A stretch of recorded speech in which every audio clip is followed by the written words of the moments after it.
We see in the Gospels that after the Lord's resurrection, the angel told to the woman to go to his disciples to tell them that the Lord would go before them in Galilee, and there they would meet him.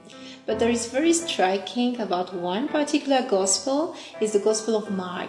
In Mark 16, verse 7, he said, "Go to tell to my disciples and Peter." And Peter. Why the Lord say this, right? Yes, I really enjoyed reading that part too. When he says, "and Peter." I had to realize that there is something special about this Peter. Because the Lord could have mentioned the other disciples, right? Yeah. He could have mentioned John. Yeah. John was a beloved of the Lord. He laid on his bosom. He could have mentioned Thomas. Yeah. Because Thomas was a doubting one. He was like a weaker one.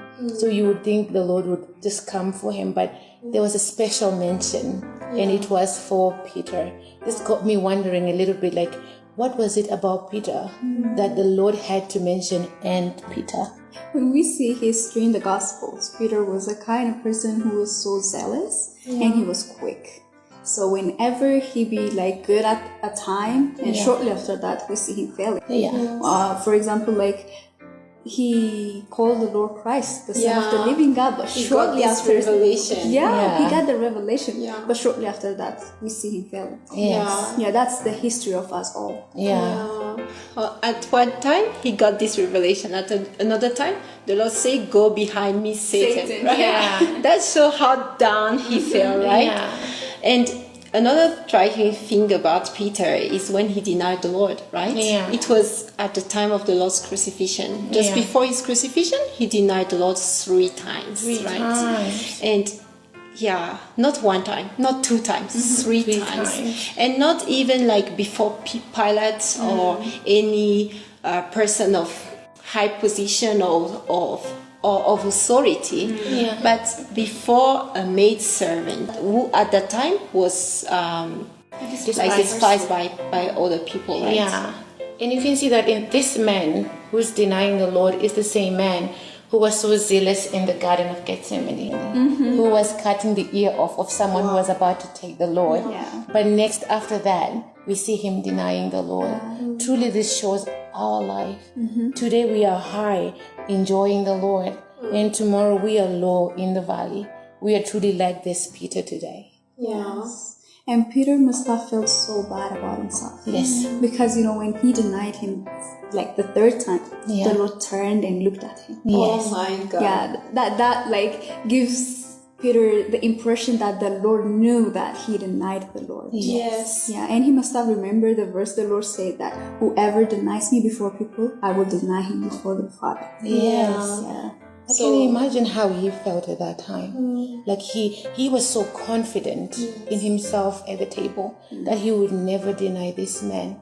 But now, when he denied him, the Lord looked at him as a confirmation. Like, this is who you truly are. You denied me. And I think in that moment, Peter would have felt like he had really disappointed the Lord to the uttermost. He felt like a distance between the Lord, or he could not come to the Lord anymore. Actually, in our experiences, it's also true. Like, maybe sometimes we may fall unconsciously, but there are some particular time when you sin and it seems that the Lord turned his face to you and look into your eyes, right? Again a hymn, it reminds me the hymn that says, "'Tis the look that melted Peter," right? The melting look. And yet the Lord said to him, like the Lord said, "And Peter," he mentioned his name.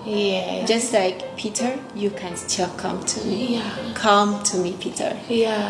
And Peter feels to me like it was an intimate call.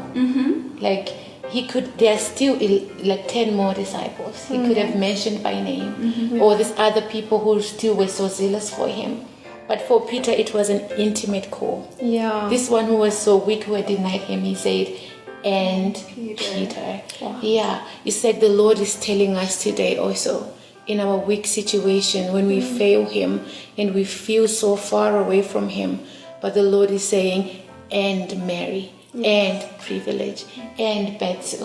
He's still so calling us to come back, even if we feel like we're so far away from him. This shows the Lord's heart toward us. Yes. He loves us so much. He got crucified. He died for us. So his love doesn't change. It doesn't decrease whenever we fail. He always loves us, and he always wants us to come to him. That's why he called Peter, right? He must have been disappointed there. He must have thought the Lord forsook me because I denied him. But the Lord particularly mentioned his name. Yes. And that became the energizing power for Peter to run after the Lord. Yes. To get back to the Lord. Yes. That's what the Lord wants us to do today. Whenever we fail, whenever we do like some sort of bad things or wrongdoings, we should just turn to the Lord. We should just get back to him. Because that's what he wants us to do. Many times we think we cannot return to the Lord, but it's because we do not understand God's heart. God really wants to be one with us. He just wants, no matter what happened, he wants us to return to him. So in faith, we can say, we can remember this word, right?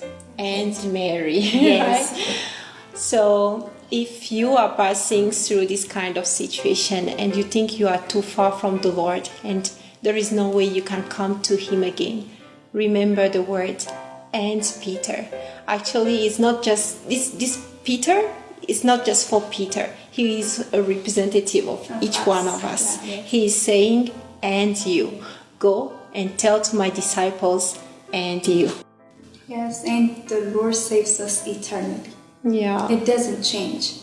When he saves us, he will save us to the uttermost. He doesn't save us to the point of our failure. Yeah. Whether we fail or not, we should just get back to him because he's always calling for us. He's always saying, and you. So when we fail, we always have to remember that his salvation is for eternity. It is always available for us. So don't feel down. Don't remain in your weaknesses. Just come to him. He's calling you so intimately. He's saying, and you.